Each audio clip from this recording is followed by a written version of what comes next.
Bonjour et bienvenue sur Tom's Guide. Aujourd'hui, on va parler d'écouteurs True Wireless. Depuis quelques années, les écouteurs ont tendance à perdre leur fil. Les systèmes se sont miniaturisés. On est passé d'écouteurs tour de cou pour passer à des écouteurs avec juste un fil pour arriver à des écouteurs complètement indépendants l'un de l'autre.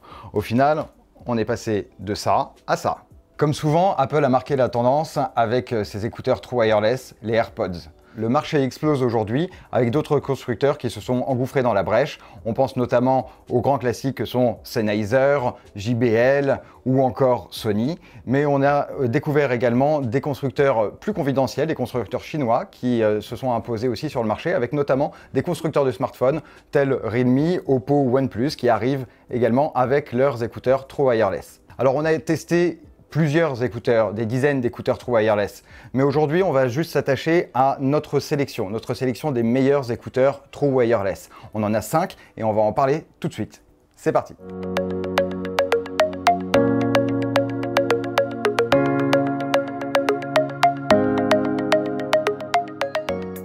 Rendons à César ce qui est à César, et pour les premiers écouteurs dont nous allons parler, on va s'intéresser aux écouteurs d'Apple. J'ai nommé la deuxième version des AirPods, les AirPods 2, qui sont sortis en 2019 et qui suivent les AirPods 1 sortis en 2016.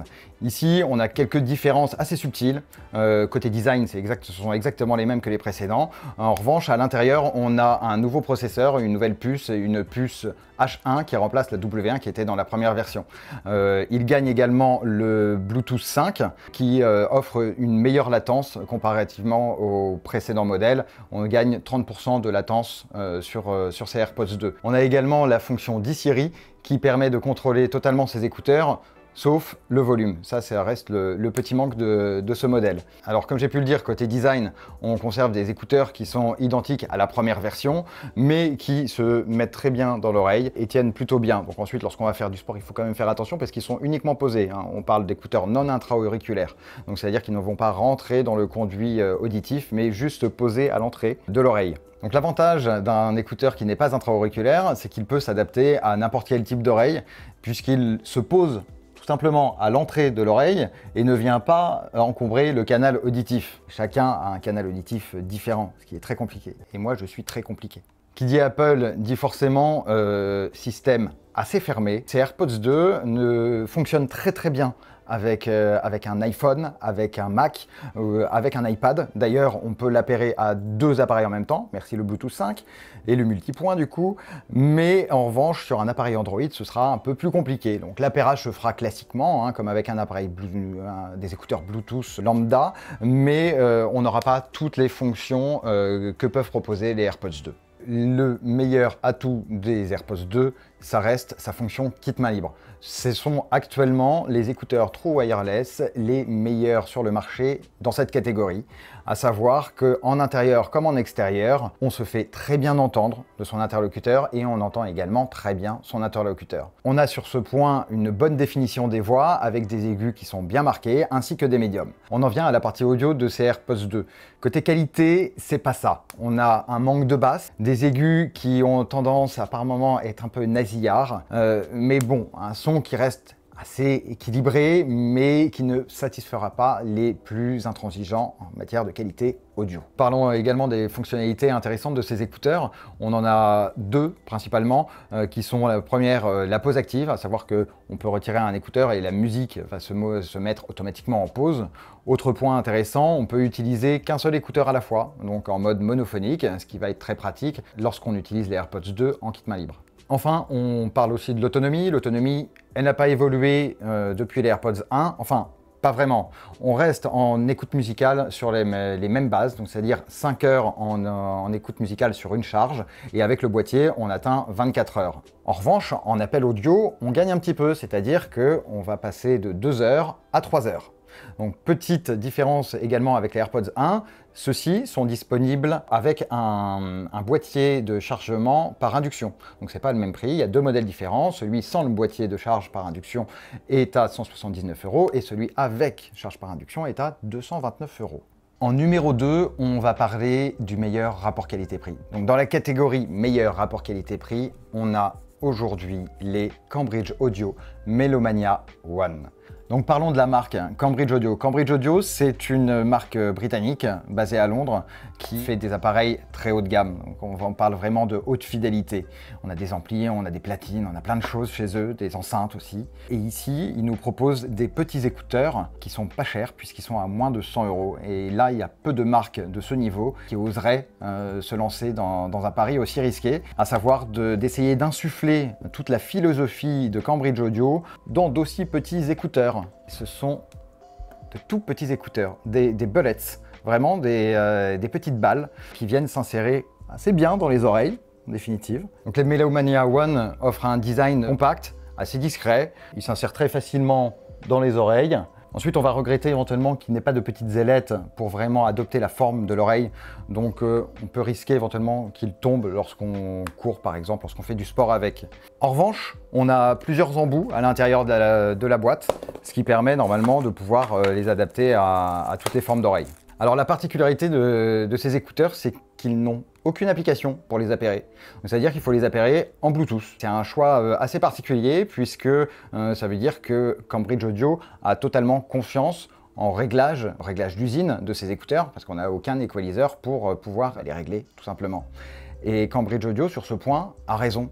A raison parce que le son délivré par les Melomania One est juste excellent. On a un son qui ne distorte pas, qui ne baffe pas, on a des basses qui sont bien présentes, un peu trop peut-être, d'ailleurs c'est assez étonnant de la part d'une marque hi-fi de marquer autant les graves, mais sans doute Cambridge Audio a-t-il voulu aussi se rapprocher du grand public vraiment et de toucher la plus grande masse qui cherche en règle générale à avoir un son qui tape plutôt fort. Mais l'ensemble demeure net sur n'importe quel morceau. On a testé d'ailleurs dans plusieurs styles différents, dans du jazz, de la pop, de la dance ou encore du classique, et à chaque fois on avait un rendu qui était excellent.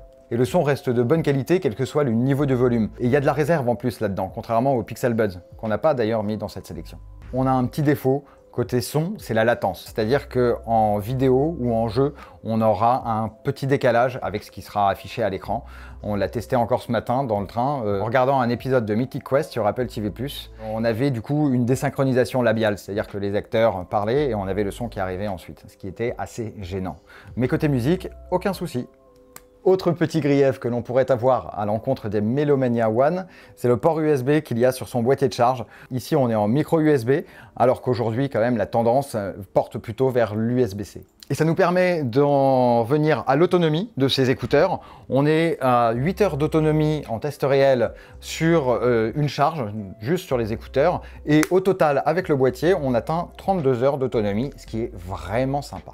Et on en vient à notre troisième catégorie qui est dédiée aux meilleurs écouteurs True Wireless pour le gaming et la vidéo. Et pour ça, on a les Realme Buds Q, des petits écouteurs de Realme, constructeur chinois, de l'excellent d'ailleurs Realme X50 Pro que nous avions pu tester il y a quelques mois, qui ont sorti il y a peu les Buds Q, des petits écouteurs à 29,99 €. Ouais, 29,99 €, c'est vraiment pas cher. Ça sonne vraiment en plastique, hein, pourtant. On a ici une bonne surprise.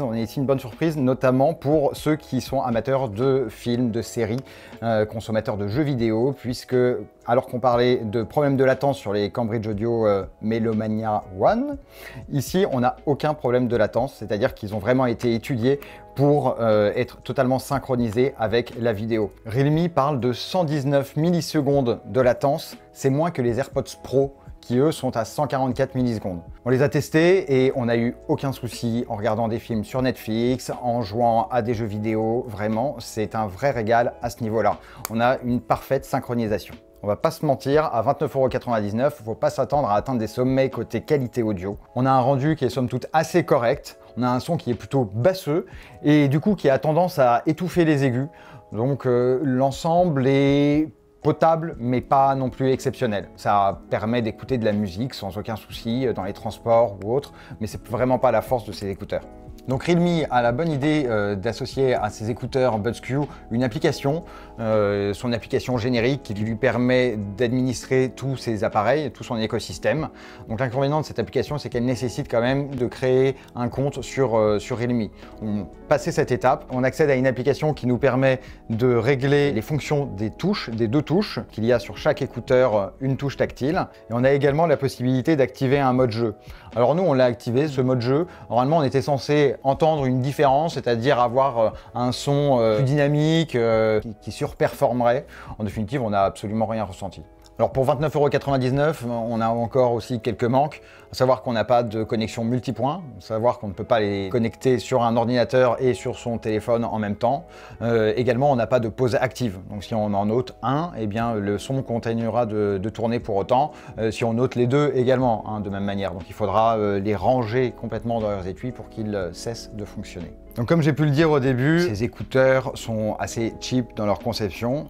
Et pourtant, le design n'a pas vraiment été laissé au hasard puisqu'il a été confié à José Lévy, designer de renom qui a collaboré avec Hermès et qui est chevalier des arts et des lettres, excusez-moi du peu. On a des écouteurs qui, du coup, sont très agréables à porter parce que le design a vraiment été très bien étudié. Une isolation passive qui fonctionne très bien et surtout un poids ridiculement petit. On est sur du 3,6 grammes par écouteur. Donc franchement, dans les oreilles, ils se font totalement oublier. Enfin, comme d'habitude, on termine par l'autonomie. Ceux-ci ne sont pas du tout ridicules. On est sur du 5 heures en écoute musicale sur une charge et sur 20 heures avec les charges disponibles sur le boîtier. Comme pour les précédents écouteurs de Cambridge Audio, on a toujours le même souci au niveau du port de charge, qui est un port micro USB et non un port USB type C.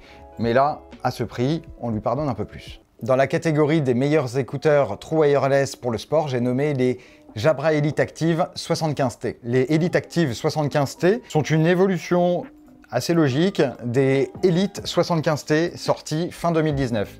Ils sont juste ici, et comme vous pourrez le remarquer, en fait, ils sont quasiment identiques. La seule différence qui les sépare, c'est un revêtement sur les Elite Active 75T, un revêtement peu plus soyeux, qui est très agréable d'ailleurs au toucher, une certification IP57 pour la version active, alors que la version standard n'est que IP55. Donc ça signifie que la version sport dispose d'une résistance accrue à l'eau ainsi qu'à la transpiration, et donc plus adaptée pour les activités sportives.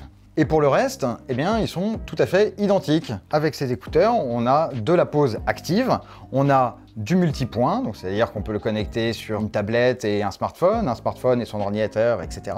On a une excellente isolation passive avec les Elite Active 75T. Ils sont également très confortables, vraiment très agréables.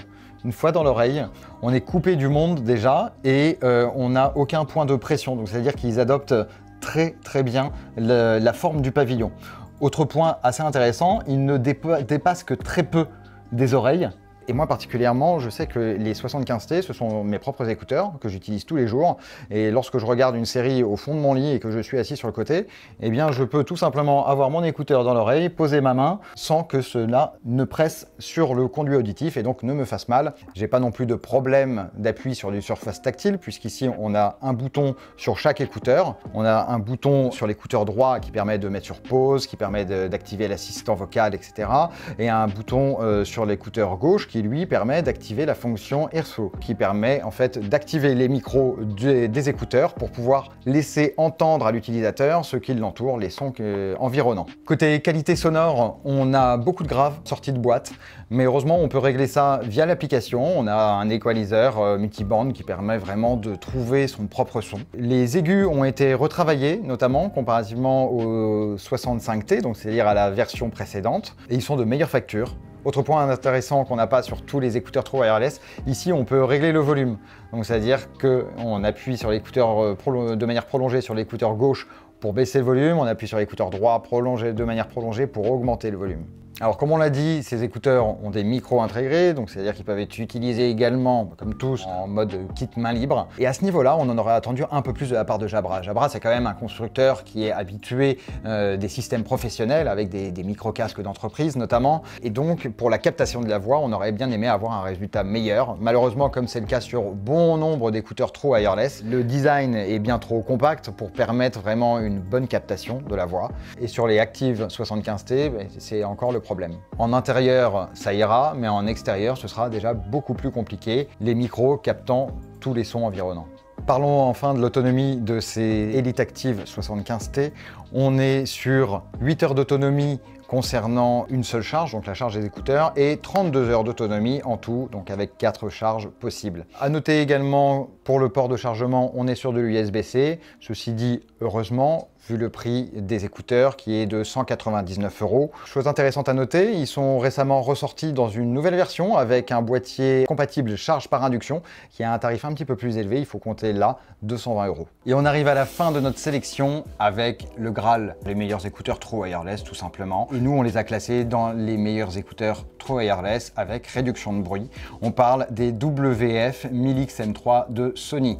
Un nom bien long, mais pour un son vraiment exceptionnel. Revenons un petit peu en arrière. En 2017, Sony avait déjà sorti des écouteurs True Wireless à réduction de bruit. C'était les WF 1000X. Et cela était bon côté qualité audio, mais en revanche avait une réduction de bruit active très anecdotique. Et par la suite, Sony a sorti cet excellent casque qui est le WH 1000X M3. Et de ce casque, ils se sont dit, eh bien en fait on va miniaturiser ce casque pour en faire des écouteurs. Et c'est comme ça que sont apparus les WF 1000X M3 que l'on a ici. On a toujours la même qualité sonore que les WF 1000X sortis il y a quelques années, mais aujourd'hui avec enfin une réduction de bruit active convaincante. Le rendu sonore des 1000X M3 est donc de très bonne qualité. On a une scène qui est très large, on a des basses qui sont présentes mais pas trop, on a des aigus qui sont bien calibrés. La scène n'est pas non plus au niveau d'un casque, bien évidemment on reste sur un système qui est très compact, mais c'est ce qui se fait de mieux à l'heure actuelle encore en True Wireless. Pour l'isolation, on peut faire la même comparaison, à savoir qu'on n'aura pas la même isolation active qu'avec un casque anti-bruit tout simplement, mais on est déjà suffisamment coupé du monde, notamment dans les transports en commun où on va vraiment très légèrement distinguer les sons environnants. Petit défaut quand même du système anti-bruit, étant donné qu'il fonctionne avec les micros et que les micros sont disposés plutôt en face avant des écouteurs, et bien lorsqu'il est actif et qu'on marche dans la rue tout simplement, s'il y a un petit peu de vent ou un petit peu d'air ou que l'on court, qu'on est sur une trottinette ou que sais-je, on va avoir le vent qui va pénétrer dans les micros et on va avoir du coup un souffle qui va nous apparaître aux oreilles, ce qui n'est pas forcément des plus agréables, mais ça reste tout de même assez limité. Parlons d'un point qui n'est pas le point fort des 1000X M3, c'est son design. Donc le design, il est comme il peut, hein. Il y a quand même énormément de technologie à l'intérieur, mais il demeure du coup assez gros. Si on veut les mettre à côté, par exemple, des Jabra, eh bien voilà, on voit la différence. C'est-à-dire que ceux-ci vont beaucoup plus sortir de l'oreille. Hop là, j'en suis au chaussin, et puis là, on voit qu'en fait, ils dépassent complètement de l'oreille. C'est pas forcément très confortable. Ils dépassent suffisamment de l'oreille pour exercer une espèce de contrepoids à l'extérieur de l'oreille, et donc du coup, ils peuvent parfois se barrer. Mais en revanche, il y a un super bon point, c'est que ici, j'ai des petits embouts à mémoire de forme, et Sony a la bonne idée d'en avoir mis plein. On devrait quand même trouver chaussures à son pied ou embout à son oreille. Voilà. On parlait des micros tout à l'heure avec le vent qui pouvait s'engouffrer à l'intérieur, ce qui n'était pas forcément quelque chose de très agréable. En extérieur, toujours bien évidemment, puisqu'on a une assez mauvaise isolation des bruits ambiants. Et donc l'interlocuteur, dans nos différents tests, a préféré toujours que l'on reprenne notre téléphone en main plutôt que de conserver ses écouteurs aux oreilles. On peut noter la présence bien heureuse de la pause active, c'est-à-dire qu'on note un écouteur et le son, la musique ou la vidéo que l'on regarde va se mettre sur pause automatiquement. En revanche, il y a quand même un gros défaut sur des écouteurs de ce niveau de gamme, c'est qu'ils ne sont pas multipoints, donc c'est-à-dire qu'on ne peut pas les utiliser sur plusieurs appareils en même temps. Ça, c'est vraiment dommage. Et on termine par parler de l'autonomie. Parler du boîtier, on va d'abord s'attacher au boîtier, comme ça permettra de justifier l'autonomie ensuite. On a un boîtier qui est juste énorme en fait, c'est juste beaucoup trop gros, j'ai pas des baguilles, donc c'est un peu trop imposant. Mais ça quand même, ça permet de recharger plusieurs fois les écouteurs, et ça permet de leur offrir du coup 6 heures de musique en continu juste pour une charge, et là on a 4 charges, donc c'est-à-dire qu'on parvient à 24 heures d'autonomie en tout, avec anti-bruit activé. Ça, c'est important, ça. Donc, c'est-à-dire qu'on a la réduction de bruit active en écoutant sa musique ou en regardant des vidéos. On se fait un Paris-New York, tranquille, easy, hein, les doigts dans le nez. On va récapituler les gagnants de notre sélection. En premier lieu, on a les Apple AirPods 2 qui viennent combler notre choix dans la catégorie des écouteurs True Wireless non intra-auriculaires.